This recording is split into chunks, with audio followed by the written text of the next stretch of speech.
Thank you, Udayji. Nice to see a lot of young crowd. I would start by thanking Udayji for giving an opportunity to address you all. Civil services is something which is interesting, but at the same time, it is also quite challenging. So it's not easy to clear civil services. That's the first thing all of you should know.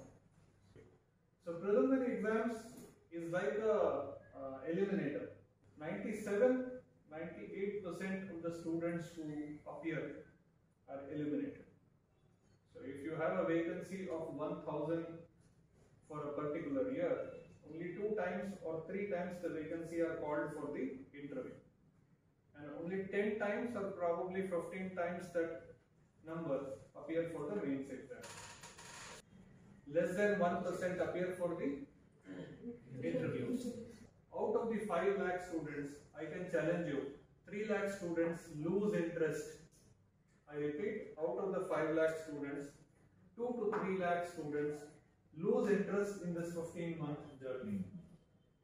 And if you can keep yourself committed to studying and achieving your goals and doing your hard work, more than 60% of your battle is won.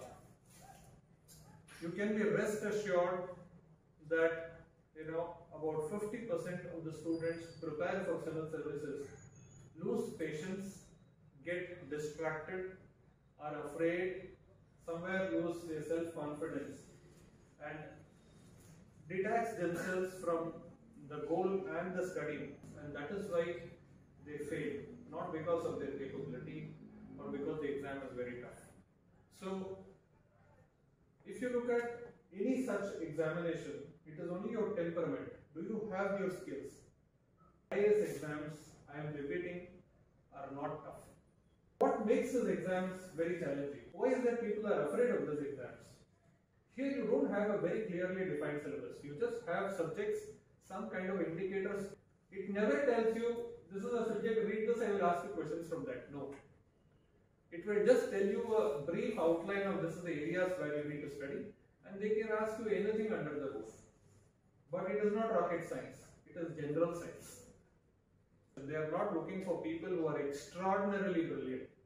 They are looking for average persons who are sensible, who are logical, and yet who are committed to serving the goal of the country. So that is what they are looking at.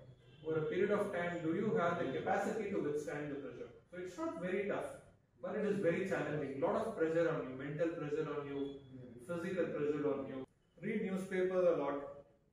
Focus on the paper. Every week, I would say, divide yourselves into groups of 3, not more than 3.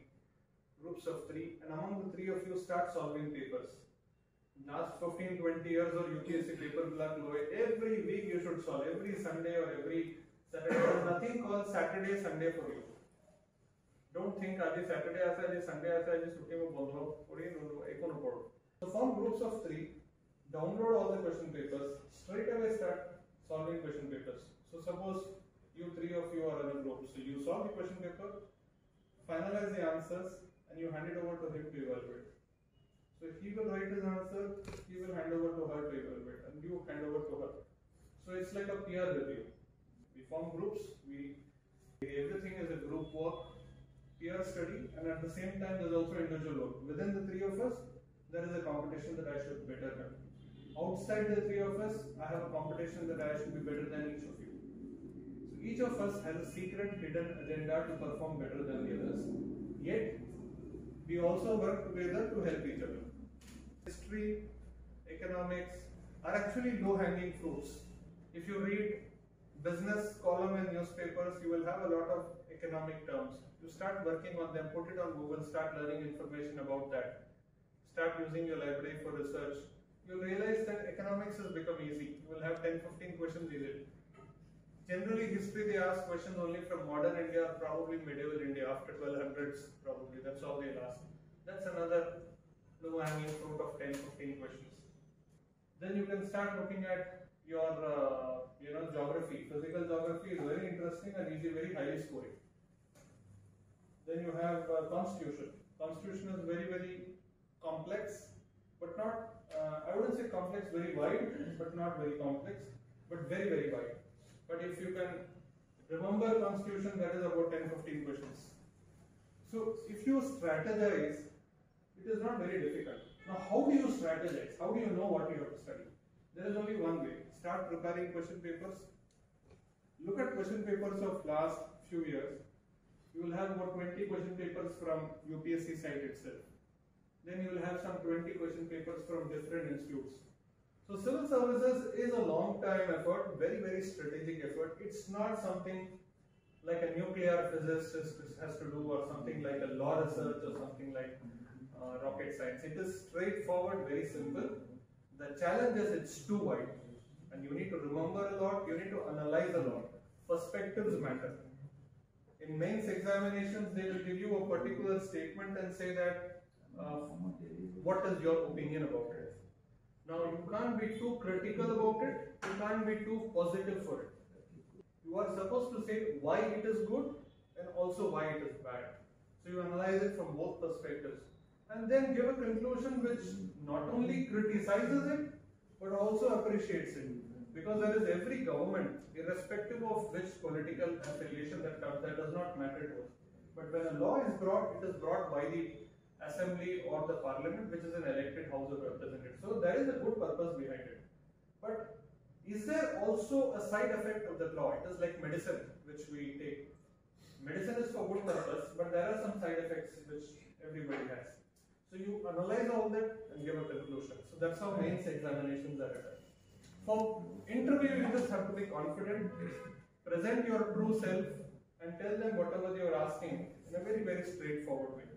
It is too early to tell you about interviews. Maybe once you clear the prelims and the mains, you can always prepare for interviews, because the interview doesn't require preparation, in my opinion. It just requires that realizing. It's like spirituality. It is like understanding yourself, what you are. So understanding your own self is all about that. Even if you go to the interview thinking that वो एक perspective लो जाम, वो एक कथा बातें 5 minutes और सब बुलाई देखो. 5 minutes, your own natural self will be presented before them, and they will ensure that who you are, they will identify. So the group is quite interesting interview. You should have a purpose for life always. Till death, everybody should have a purpose. And this purpose reflects in your studies for civil services also. If you can't have a defined purpose for the next 2 years, you will not be able to clear the services. Very, very clear plan, very, very committed plan without getting too tense. I am assuring you, I am giving you full confidence that it is not a tough exam. It's not rocket science, it's a easy exam.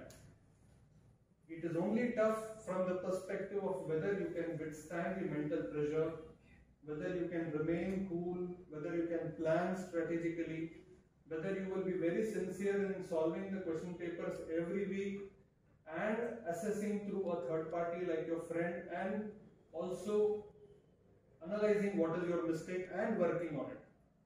And make your strategy and start reading all those parts. So you have to be sincere, and I'm sure that things will improve. Civil services is one of the premier services. I have traveled to different countries, I have met civil servants from different countries. I will assure you, there is no job in the world which is better than Indian Administrative Service. Indian Administrative Service officers are meant for decision making. So you either say yes or you are supposed to say no. It might be that you have wrongly said yes, you have wrongly said no, that does not matter. But you should say yes or you should say no. This decision making is the reason why the Indian Administrative Service is there. So hence it is the best service in the world. I can assure you that 16 years on, the service is still refreshing. You have all the benefits here. You have all the power, you have all the facilities, you have all the support systems. You will interact with all major politicians, all ministers, all societies, all pressure groups, all newspaper related organizations, all media organizations. You will work with all RTI activists, you will work with all criminals, thugs, all fraud contractors, everybody, good and bad people. And this service gives you the maximum power and exposes you to the maximum risk. So A to Z, is available only in this service in the world. There is no other service. But entry into this service is accordingly hence not easy. Only 0.04% of people can make it. Okay, done? Okay, thank you.